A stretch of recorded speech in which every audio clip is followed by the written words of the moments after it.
খেয়াল রাখবেন, কথা বলছেন। আর নামাজ যে আমরা পড়ব খুশুউর সাথে, আল্লাহ পাক বলেন কি আল্লাযীনা হুম ফি সলাতিহিম খাশিউন, খুশুউর সাথে অর্থাৎ ধীরে ধীরে নামাজ পড়ব কি আল্লাহু আকবার সামি আল্লাহু লিমান হামিদা। এই কথা বলার পর রব্বানা লাকাল হামদ হামদান কাসীরান তাইয়িবান মুবারাকান ফি। সূরা রাদিয়াল্লাহু তাআলা বলেন আমরা একবার নামাজে দাঁড়িয়েছি রাসূলুল্লাহর সঙ্গে।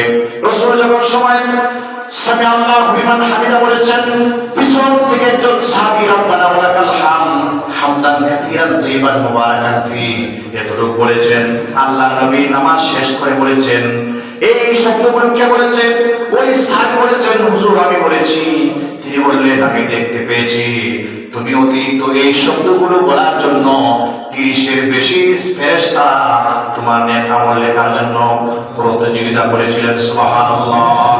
এরপর আল্লাহ নবী বলেছেন, মান সাব্বাহাল্লাহি মান সাব্বাহাল্লাহ মান সাব্বাহাল্লাহ দুবুরিন ফি কুল্লি সালাতিন সালাসান ওয়া সালাসিনা ওয়া হামিদাল্লাহ সালাসান ওয়া সালাসিনা ওয়া কাব্বারাল্লাহ সালাসান ওয়া সালাসিনা ফাতিলকা তিসআতুন ওয়া তিসউনা ওয়া ক্বালা তামামাল মিয়াতা ওয়া ক্বালা তামামাল মিয়াতা লা ইলাহা ইল্লাল্লাহু ওয়াহদাহু লা শারীকা লাহু লাহুল মুলকু ওয়া লাহুল হামদু ওয়া আলা কুল্লি শাইইন কাদির গুফিরাত খাতায়াহু ওয়া ইন কানাত মিসলু জাবাদাল বাহর।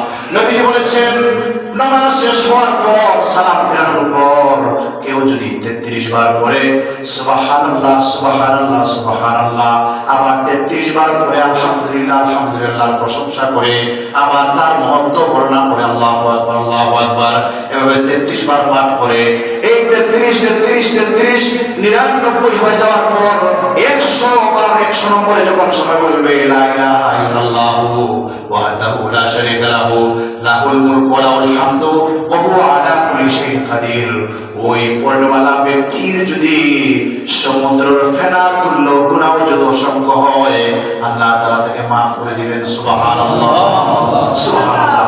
বুঝতে